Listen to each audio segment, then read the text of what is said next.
Paul Fernandes é uma das contratações mais subestimadas dessa janela de transferências. Afinal, não é todo dia que se contrata de graça um ex-capitão do Boca Juniors. E posso te dizer, ele vai ser uma peça de organização importantíssima que vai levar experiência e hierarquia pro Fortaleza na disputa da Libertadores desse ano. E por mais que ele vista a camisa 8, a gente pode dizer que o Paul ele é mais um 5 do que um 10. Um volante organizador que se posiciona mais na base da jogada do que aquele volante com pisada na área, sabe? Ou seja, ele acaba sendo mais Hércules do que Pochettino. E ao meu ver, ele também tem características diferentes do Emmanuel Martinez. Mas com 33 anos, a consistência, experiência e bagagem pelo futebol latino é o que mais me chama a atenção dessa chegada no Fortaleza. Mas não espera dele grandes highlights, com dribles, passes de ruptura, finalizações. O Paul é um jogador mais simples, aquele jogador sólido que todo time precisa. Aquele que recebe quando o time tá pressionado e encontra uma solução. Geralmente com passes mais laterais para tirar a bola de pressão e desafogar da pressão adversária. Um organizador nato. Ou seja, muitas vezes ele vai ser o jogador que faz mais o simples e não aquele jogador que é o arco para lançar um Pikachu, um Moisés, um Breno Lopes mais na frente. Por mais que eu vou te falar, ele também tem boas diagonais longas para encontrar essas invertidas, mas geralmente posicionado por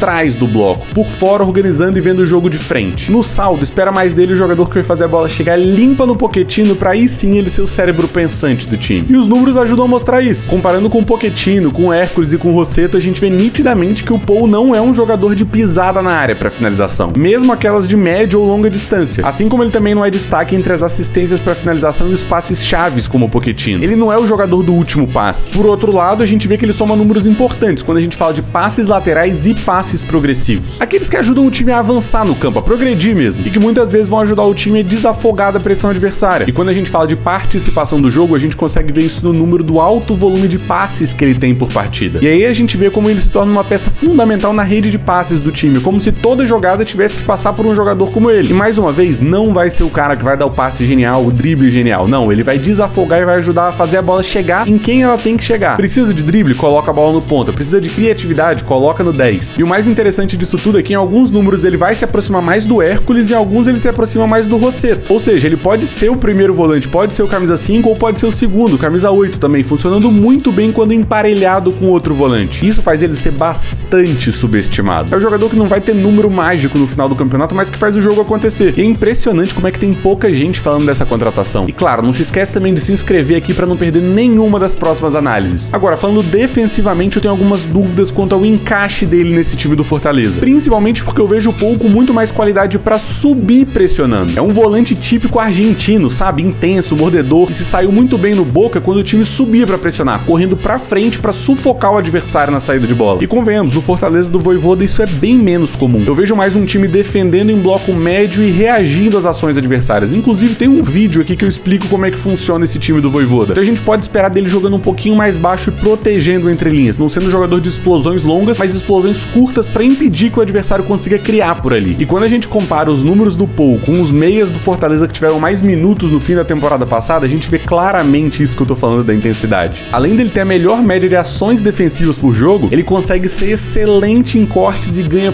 por muito nas interceptações. Por outro lado, a intensidade às vezes excede um pouquinho. A gente vai ver que ele tem uma média de faltas acima, por exemplo, do Rossetto e do Pochettino. Mas que fique claro que as minhas dúvidas defensivas não são quanto à qualidade dele, mas muito mais sobre como ele vai se posicionar e onde ele vai caber nesse time do Fortaleza na hora que o time tá defendendo. Mas uma coisa que eu não tenho dúvidas é que ele vem pra agregar muito, em especial quando a gente fala do perde e pressiona. O ponto negativo de fato é a idade. Sai o Hércules, um jogador promissor de 24 anos, e chega um jogador lotado de experiência, mas com 33 anos. Inclusive por esse fator que o Boca acabou optando por não renovar com ele e perdendo o jogador de graça pro Lion. Mas as minhas expectativas são as melhores, em especial quando a gente olha pro curto prazo. Pra mim é um jogador pra chegar e jogar, e acrescentar especialmente essa consistência defensiva, um jogador que possa jogar todos os jogos, em especial visando a Libertadores 2025. No longo prazo a dúvida acaba sendo um pouco maior, né? Afinal de contas, com 33 anos a gente não sabe até quando que ele tem capacidade pra render, mas sendo um negócio que não custou nada pros bolsos do Leão, me parece que foi uma boa negociação. E se você gostou desse vídeo e também quer que os seus amigos saibam o que esperar do Paul Fernandes no Fortaleza, compartilhe e manda naquele grupo de torcedores que eu sei que você tem pra galera também ficar bem informada.